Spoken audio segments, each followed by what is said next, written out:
I'm at the IOD with Phil Doyle, the UK and Ireland Managing Director for Access Communications. Phil, what are your plans for IFSEC 2010?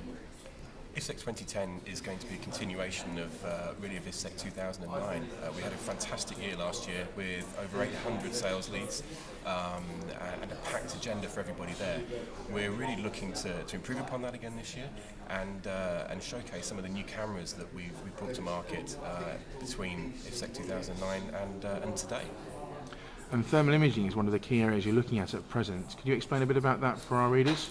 Yes, we recently launched a new thermal imaging camera, a true network video camera, which certainly seems to have hit the point in the market that wasn't addressed previously. It's a very cost-effective, very easy to install internal and external thermal imaging camera, which is really intended to complement the rest of our portfolio.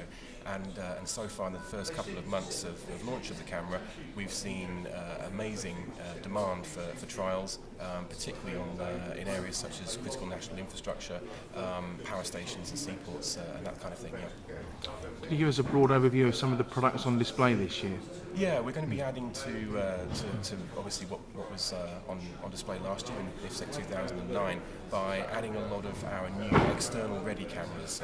So this is where we're actually going into the market with very easy to install versions of our cameras, ranging from SVGA up to HDTV quality, in ready to install externalized versions. So really just allowing the installer to put one plug into the back of the camera, which is a power over Ethernet or a high power over Ethernet camera, also powering the fan, powering the heater, and making it very, very easy to install into the market. And what do you hope to realise from IFSEC as an exhibition this year? Obviously we'd like lots of sales leads, everybody would, but in addition to that, it's really to meet good quality contacts in the market and partners from our partner program. We're really reaching out further than just working with our system integrators that we partner with, and hoping to see more and more end users who are taking a very active interest in network video. So really we'd like to take away some new contacts with end users and obviously transfer the knowledge of network video to them. On that note, Phil, who are the end users you deal with these days? Are they pure security managers or IT and facilities managers? It tends to be a mixture depending on the market segment and the size of the end user, but we're seeing more and more the IT manager getting involved in decision making here.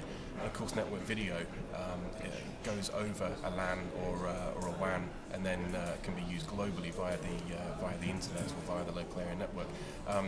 We tend to deal with IT managers from an infrastructure perspective, and then security managers from a camera perspective, from a location perspective and an application. But we're also working with, for instance, in the retail sector, we're working with operations directors, we're working with store managers, because everybody has a requirement from this type of technology, and it's not just a security industry anymore. Everybody seems to have an interest in the IT manager. Basically wants to look after his own infrastructure. Do you feel the level of knowledge about IP technology in general is increasing in the UK now? Definitely. I think previously there's been a fear of IP, a fear of IP addresses, very simple number system.